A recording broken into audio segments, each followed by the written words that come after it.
নমস্কার, story officially চ্যানেলে আপনাদের প্রত্যেককে স্বাগত। আমি আজকে একটা সুন্দর কাহিনী বলছি। আমরা প্রত্যেকেই জানি যে ভগবানের সঙ্গে ভক্তের মিলনের মাধ্যম হলো গুরু। গুরু পথ দেখায় এবং সেই পথে চললে, গুরুর উপদেশ গ্রহণ করে চললে, জীবনে ধারণ করে নিলে তাহলে ভগবানের কৃপা লাভ পাওয়া যায়। কিন্তু এইরকমও অনেক কাহিনী আছে যে শিষ্যের নিষ্ঠায় গুরুদেবই শিষ্যের জন্যই ভগবানকে পেয়েছে, একমাত্র শিষ্যের গুরুর প্রতি নিষ্ঠার জন্য।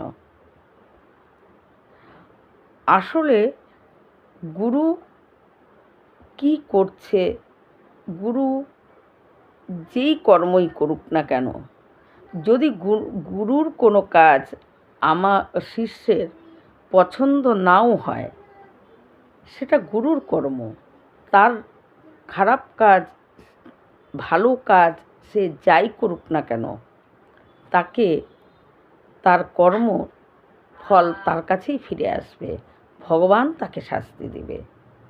কিন্তু গুরুকে বিচার করার কোনো শিষ্যের করা উচিত না। কিন্তু আমরা সাধারণত যদি কারোর থেকে দীক্ষা নেই এবং গুরুদেব যদি কোনো একটা কাজ করে ফেলে, আমাদের গুরুর প্রতি ভক্তি চলে যায়, গুরুর প্রতি নিষ্ঠা চলে যায়। এতে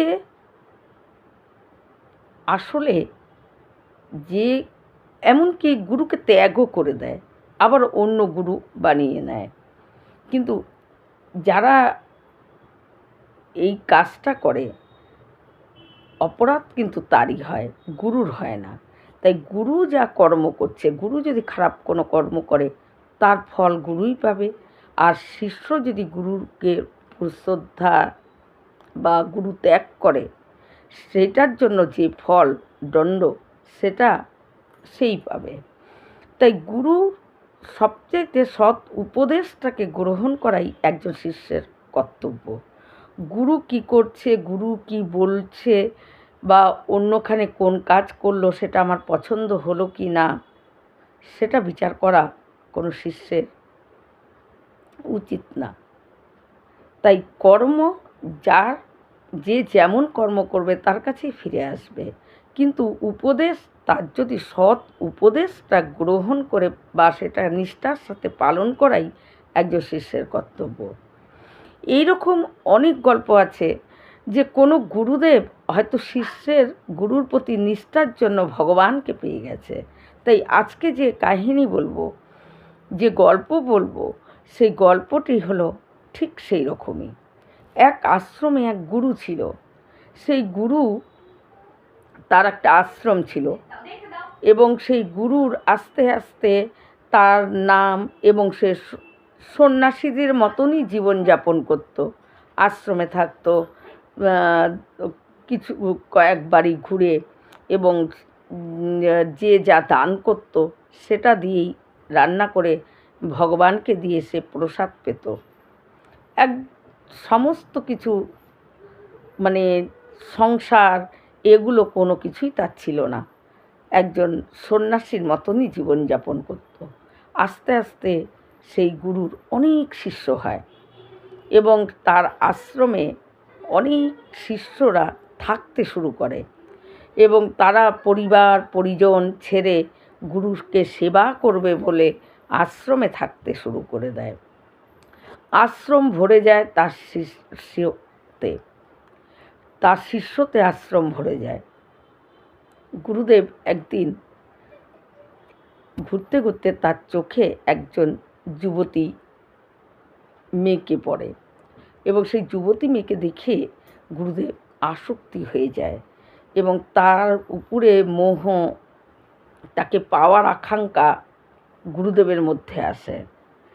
এমনকি শুধু আসে বলেই সেখানেই শেষ না, এবং সেই কন্যাকে বিয়ে করে গুরুদেব আশ্রমে আসে।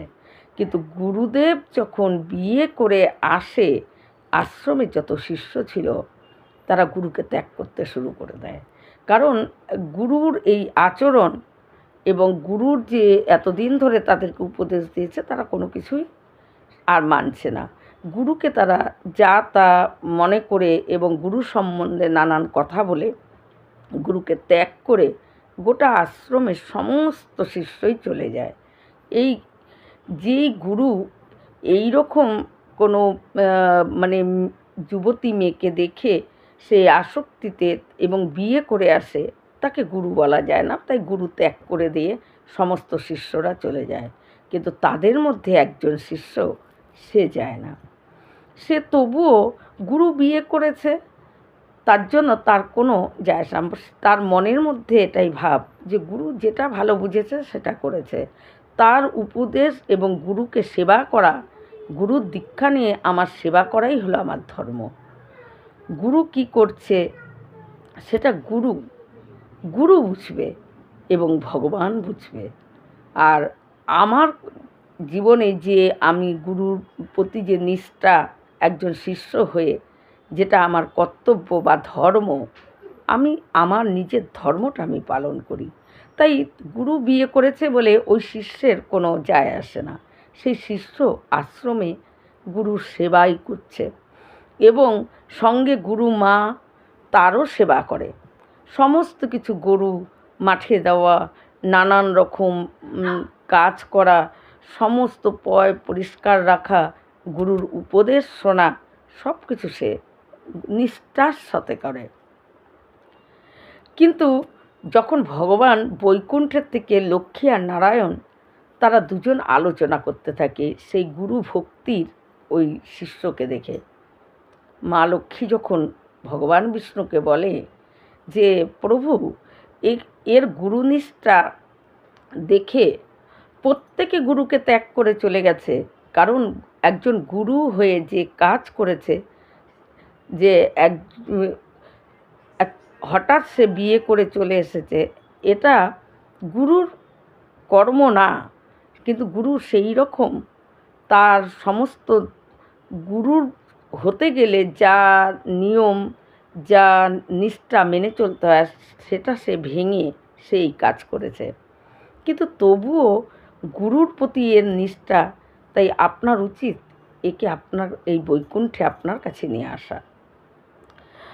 ভগবান লক্ষ্মীকে বলে যে আমি একে নিজে গিয়ে নিয়ে আসব, এর গুরু নিষ্ঠায় আমি সত্যি তৃপ্ত হয়ে গেছি। এই রকম গুরু নিষ্ঠা। তাই ভগবান কী করে, তার শিষ্যকে আনার জন্য স্বয়ং গরুরের পিঠে করে বৈকুণ্ঠের থেকে ওই শিষ্য রাতের বেলায় যখন গুরুমা ঘরের মধ্যে কুটিরে ঘুমাচ্ছে আশ্রমের ভিতরে, আর আশ্রমের বাইরে উঠানে একটা খাটিয়া পেরে ওই শিষ্য ঘুমাচ্ছে সারা দিন ধরে গুরু সেবা করার পর, তখন ভগবান সেখানে গিয়ে পৌঁছে ওকে ডাকে, শিষ্যকে ডাকে যে তুমি ওঠো, আমি তোমাকে নিতে এসেছি। শিষ্য ঘুম থেকে উঠে ভগবানকে দেখে, শঙ্খচক্র গদা পদ্ম হাতে নিয়ে যখন ভগবান বিষ্ণু তাকে নিতে এসেছে, সে অবাক হয়ে যায়। ভগবানকে দেখে সেই রকম জ্যোতি, ওই রকম রূপ দেখে, একদম চতুর্ভুজ রূপ দেখে সে অবাক হয়ে যায়। বলে চলো আমার সঙ্গে, আমি তোমাকে নিতে এসেছি।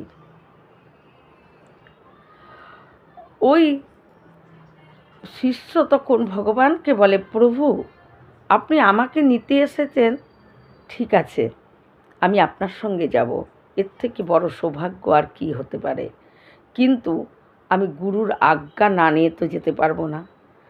তাই গুরু আজ্ঞা আমি আগে, গুরু যদি আজ্ঞা দেয় আমি নিশ্চয়ই যাব। তখন সে কী করে, তারা ঘুমাচ্ছিল, তার গুরুদেবকে আস্তে আস্তে ডাকে। গুরুদেব উঠে বলে কি হয়েছে? তখন গুরুদেবকে বলে যে আমাকে ভগবান বিষ্ণু নিতে এসেছে, তাই আমি আপনার কাছে আজ্ঞা নিতে এসেছি। আমি ভগবান বিষ্ণুর সাথে বৈকুণ্ঠে আমাকে নিয়ে যেতে এসেছে। গুরুদেব ভাবে যে এ কী বলছে, গুরুদেব বলে, কোথায়? বলে, এই যে উঠানের মধ্যে গরুরের পিঠে বসে আছে বিষ্ণু। গুরুদেব দেখতে চায়, কিন্তু গুরুদেব তেমন ভালো কর্ম করেনি যে গুরুদেব ভগবানকে দেখবে। গুরুদেব দেখতে পায় না। বলে, কই, আমি তো দেখতে পাচ্ছি না। শিষ্য বলে, আপনি দেখতে পাচ্ছেন না? ওই তো, আমি তো দেখতে পাচ্ছি। বলে, তোমার প্রভুকে গিয়ে বলো সে যেন আমাকে একটু দেখা দেয়। তখন ওই শিষ্য দৌড়াতে দৌড়াতে বিষ্ণুর কাছে যায়। হে প্রভু, আমি গুরুদেব আপনাকে দেখতেই পাচ্ছে না, তাই আপনাকে দেখতে না পেলে গুরুদেব কী করে আমাকে আজ্ঞা দেবে? আর গুরু আজ্ঞা ছাড়া তো আমি যেতে পারবো না। গুরুদেব অনুমতি দিলেই আমি যেতে পারবো। তাই আপনি আমার গুরুদেবকে আপনি দর্শন দিন। ভগবান বিষ্ণু ওই শিষ্যকে বলে, তোমার গুরুর অত পুণ্য করেনি, তার কর্ম এত ভালো না যে সে আমাকে দর্শন করতে পারবে। তখন সেই শিষ্য বলে, আমি কি ভালো পুণ্য করেছি যে আমি আপনাকে দেখতে পাচ্ছি? বলে, তোমার গুরু নিষ্ঠার জন্য তুমি আমাকে দেখতে পাচ্ছ। আমি তোমার প্রতি সন্তুষ্ট হয়েছি তোমার গুরু নিষ্ঠার জন্য। বলছে, প্রভু, যদি গুরুদেবকে না দেখা দেন তাহলে গুরু আমাকে আজ্ঞাও দেবে না, আর আমি যেতেও পারবো না। তখন ভগবান আর কি করবে? ওর নিষ্ঠার জন্য, গুরুর প্রতি ভক্তি আর নিষ্ঠার জন্য ভগবান তখন তার গুরুদেবকে দেখা দেয়। বলে, এবার তোমার গুরুদেবকে দেখতে বলো, সে দেখতে পাবে। সে আবার গুরুদেবের কাছে গিয়ে বলে, ওই যে গুরুদেব, আপনি দেখতে পাচ্ছেন, আমাকে নিতে এসেছে ভগবান বিষ্ণু। গুরুদেব তখন তাকে দেখতে পায়। গুরুদেব ভগবান বিষ্ণুকে দেখে এবং তার শিষ্যকেই বলে যে, আজকে তোর জন্যই, তোর গুরুভক্তি, তোর নিষ্ঠার জন্য আজকে আমি ভগবান বিষ্ণুকে দেখতে পেলাম।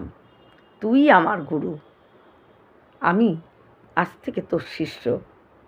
কিন্তু ওই শিষ্য সে সাদাসিধে, সে বলে, না গুরুদেব, এগুলো কি বলছেন? তখন বলে, এবার আপনি আমাকে আজ্ঞা দিন, আমি বিষ্ণুর সঙ্গে বৈকুণ্ঠে যাই। গুরুদেব বলে, তুই একাই যাবি, আমাকে নিবি না? তখন ওই শিষ্য প্রভুর কাছে এসে বলে, প্রভু, গুরুদেব তো আমার সঙ্গে যেতে চাচ্ছে, আর গুরুদেবকে যদি আপনি না নেন তাহলে গুরুদেব আমাকে আজ্ঞা দেবে না আর অনুমতি দেবে না, আর গুরু অনুমতি না পাওয়া পর্যন্ত আমি তো আপনার সঙ্গে যেতে পারবো না। তাই আপনি আমার গুরুদেবকেও নিন। ভগবান বিষ্ণু ওই শিষ্যকে বলে যে, তুমি আমাকে এ কথা বলো না, তোমার গুরু সেরকম কর্মই করেনি। দেখো, বৈকুণ্ঠে যেতে গেলে কিছু ভালো কর্ম করা দরকার। তোমার গুরুর মধ্যে সেই কর্ম নেই।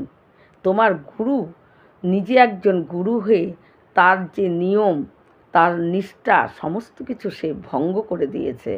সে খারাপ কর্ম করে ফেলেছে, তার ভক্তির অত জোর নেই। তাই তাকে আমি নিয়ে যেতে পারবো না, আমি তাকে নিতে পারবো না, তুমি চলো। কিন্তু বলে, গুরুদেব ছাড়া, গুরুদেব তো আমাকে অনুমতি দিবে না, আর গুরুদেব অনুমতি না দিলে আমিও যাব না। আর ওই শিষ্য গুরু যেতে চেয়েছে বলে সে পরম খুশি হয়ে যায়। সেভাবে বৈকুণ্ঠে গিয়েও আমি গুরু সেবা করব। আমার তো এখানে গুরু সেবা, আমি যদি চলে যাই গুরুদেবকে সেবা করতে পারবো না। তাই গুরুদেব যদি আমার সাথে যায়, আমি তাহলে বৈকুণ্ঠে গিয়েও গুরু সেবা করতে পারবো। তাই এর থেকে আনন্দ আর কি আছে? তাই তার খুব আনন্দ হয়। এবং ভগবান যখন সে যে বলে, তাহলে প্রভু আপনি চলে যান, আমি যেতে পারবো না। এখন গুরুদেবকে ছেড়ে আমি কি করে যাই একা? গুরুদেব যেতে চাচ্ছে, আমি তাকে একা ফেলে কি করে যাব? আপনি চলে যান। কিন্তু ভগবান বিষ্ণু তখন, গরুদেব ভগবান বিষ্ণুকে বলে, প্রভু আপনি যদি একা যান তাহলে মাকে গিয়ে কি বলবেন? আপনি তো অনেক জোর গলায় বলে এসেছেন মাকে যে আমি গিয়ে আমার সেই ভক্তকে, সেই গুরুনিষ্ঠা শিষ্যকে আমি নিয়ে আসছি আমাদের বৈকুণ্ঠে। আপনি খালি হাতে গেলে কি হবে? তাই গুরুকেও নিয়ে নিন। তখন ভগবান বলে, ঠিক আছে, দেখো তোমার গুরুদেবকে নিচ্ছি, চলো। তখন সেই শিষ্য খুব খুশি হয় এবং গুরুদেব যখন যাবে তখন গুরুদেব যে বিয়ে করেছিল গুরুমা, সে তখন বলে যে আমাকে বিয়ে করে তুমিও চলে যাচ্ছ, আমি একা কী করব? তাহলে তুমি কেন আমাকে এখানে এনেছো? হয় তুমি থাকো, আর নয় আমাকে নিয়েও তুমি বৈকুণ্ঠে চলো। তখন ওই নয় আমি তোমাকে যেতে দেবো না, এই কথা যখন বলে তখন শিষ্য ওই গুরু যে ভক্তির নিষ্ঠা ছিল সেই শিষ্য ভগবানকে বলে, প্রভু আমার গুরুদেবের যে আমার যে গুরু মা, গুরুদেবের যে স্ত্রী, আপনি তাকেও নিন। ভগবান বলে অসম্ভব, এর এমন কোনো ভালো কর্মই করেনি যে আমি তাকে নেব। একজন সাধু বৈষ্ণব